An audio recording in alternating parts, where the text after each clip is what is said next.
distinguished guests, teachers, staff, parents, and fellow 2023 graduates.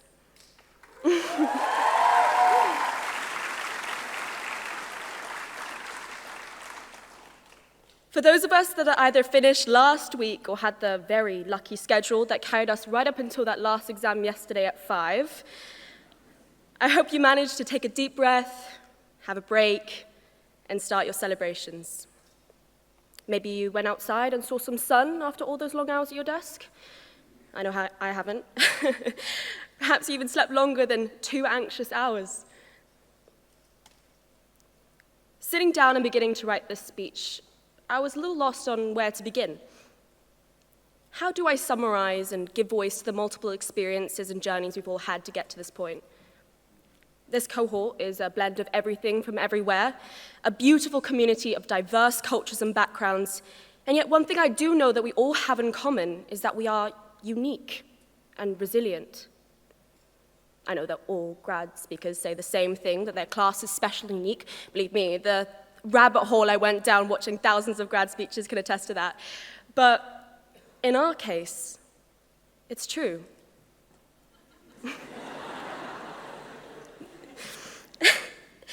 The last few years have certainly been distinctive, and yet that shaped us.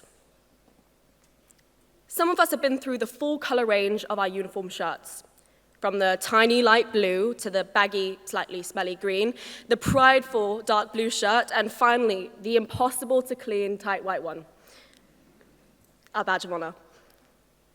Maybe we posed for those increasingly humiliating first day of school photos by the Globe year after year, trying to get here early so that we don't get seen by anyone as we pose for our parents. Many of us have seen the slow encroachment of the buildings along the front of the school, block by block, eating up our downtown view. Lots of us have been wide-eyed ninth graders, ridiculously proud of that dark blue shirt, and we've all strutted with a bounce into school with that shiny white shirt. Quickly, not so shiny, the parents can account for that. The big fish in a big pond, ready to take on the place and make our mark. Remember the hardships as well.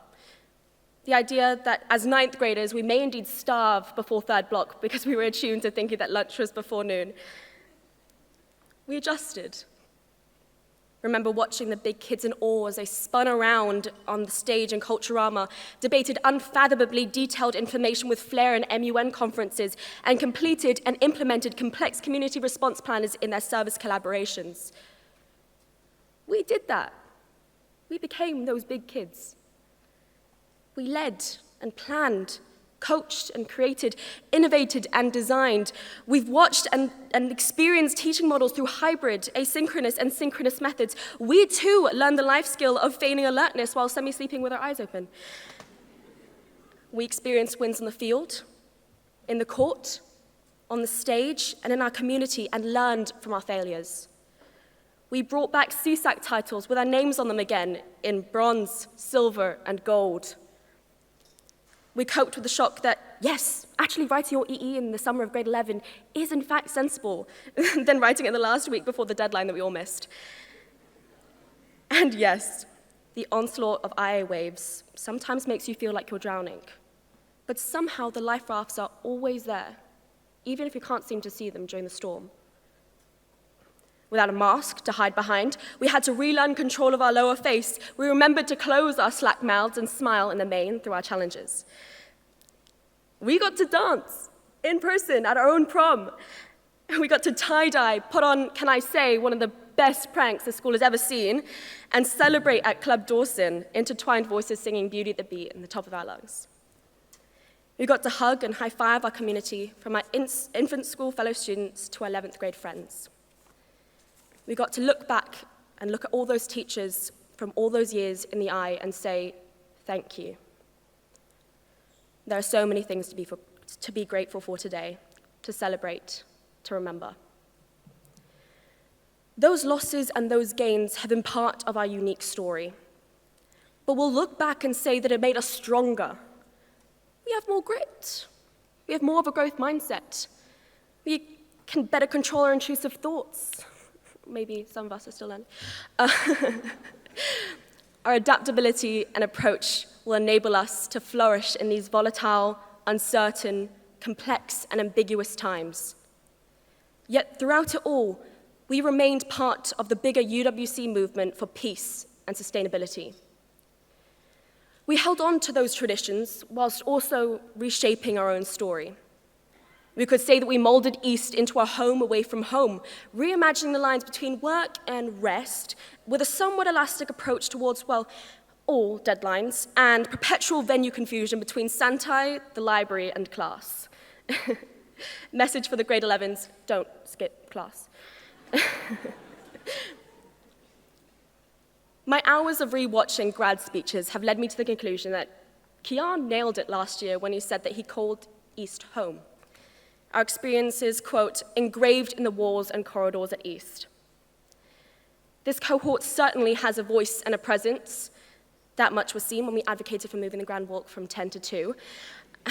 And we hope, like previous years, that our impression stays as part of the personality of this place when we've moved on. Today is our day to shine. Today is the day that we've all worked for since entering kindergarten 14 years ago. How do we wish to be remembered? Well, let's imagine that over time we were remembered as the grade who were excellent self-managers, people who diligently met every deadline, and students who would never, ever miss mentor time.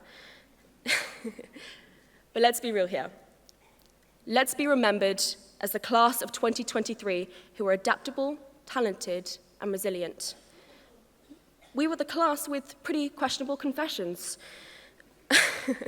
Context for the parents. We joked on prank day that we were United World criminals, but far from that, and jokes aside, we played hard, we played fair, and we all tried our best. I'm sure I can speak for all of us when I say that our time at Uwcsea has empowered us and enabled us to be change makers. We are forever grateful for the solid foundations that you have created for us to build upon. We made it through the first week of hours sweating in the exam hall, rain turned to sun on Grand Walk Day, our mugshots, now diplomas. We've seen so many changes in these last years, and here we are, moments from graduating, wondering, what's next? And knowing we're ready for it. Today is our day to remember and celebrate. But before we do, there are many to thank for us, to bringing us to this place in our story today. The first thank you is to the teachers. All of you. Whether we joined in grades 9, 10, 11, or even K1, we've all been inspired and learned from you. We've all been fortunate to have been here during high school, and we know how special these moments are due to the hard work, support, and inspiration of all of you outstanding educators. And not only our academic teachers, but our outdoor education teachers, our mentors, our sports coaches, our service team, our athletics team, our admin team, our facilities team, and our admissions team. Thank you to the boarding house team, the UAC, operations, security, transport, ground staff, and the catering and support staff who make this place a safe, functioning home. Being a 5 Elements kid is hard. We can only imagine how hard being a 5 Elements educator is.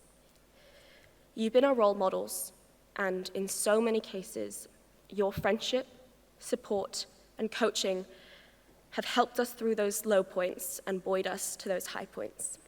We appreciate you.